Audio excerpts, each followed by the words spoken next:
What is going on, guys? Bel Air Baller back with another Rocket League replay. Today we are on board with Yan. Yan is a Brazilian player who is in his fourth season in the RLCS in main events.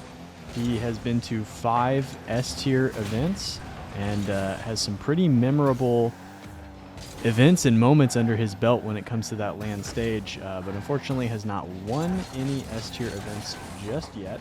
Maybe that will change soon here in Copenhagen as he leads the #1 SAM seeded Furia into the fall major. 22 A-tier events from Yan, and 9 of those are victories. He has split his time between 2 regions, that's South America and North America, of course, and only one of those wins has come at the North American scene. All the rest of them has come from his home region in South America. So pretty storied past here from Yan. 2 first places in the winter of the 21-22 season, and everybody's like, all right, who's this Yan guy? He seems pretty good. Gets a top 6 at winter. They lose in a game 7 to, at the time, Team Queso, which was that Rise Joyo Vatira roster. You know what? Hey, first good S tier. You know, gets a top 6. Gets pretty close to getting top 4. Can't be too mad at that, right? In the spring split, 2 first places. Gets the top 6 at the spring major. Game 7 loss to Carmine Core. Seems like we are starting to get a little bit of a trend here, but you know what? Young career. He's alongside 2 veterans at the time, in Kaio and Card. You know, just another bite at the apple. All you need is a little more experience. All right, here we go. Gamers 8, not an official RLCS event, but my goodness, did they look dominant. And Yan was the main reason for that. Played all of their 1v1s. And was basically untouchable in that event.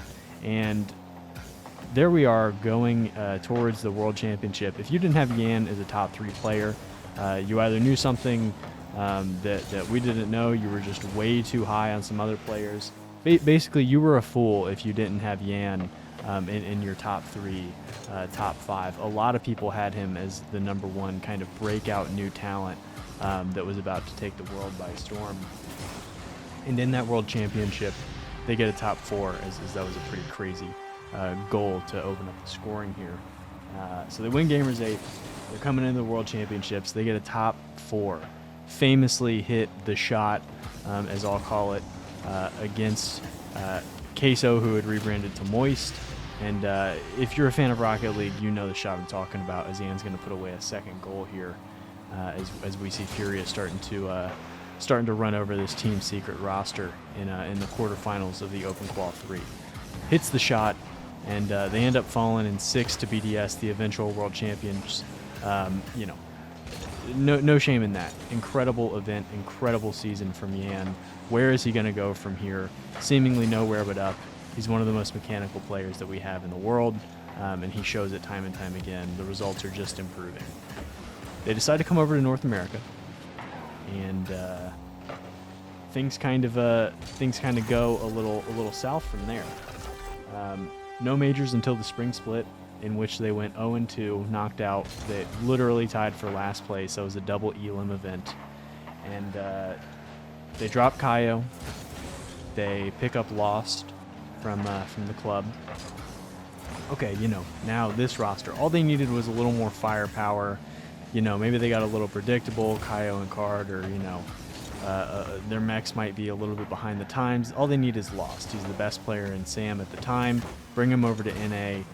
You know, this is when the good stuff starts to happen. And can't do any winning.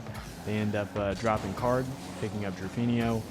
And the North American experience, never reached the levels that we thought it would.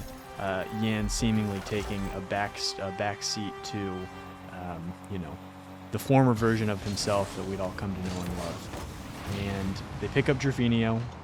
Furia is now a roster comprised of SAM's 3 most recent best players. And they decide to move back to SAM. And now they're bringing that super team from their home region, as it just continues to trip up Mata here. Brings him back to the home region, and they come into this event as the #1 seed.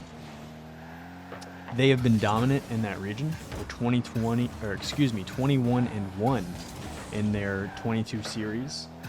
And this is the first time that Yan is above a 1.2 rating since the fall split of that 21-22 season that seemingly set all of this into motion. So Yan has never looked better.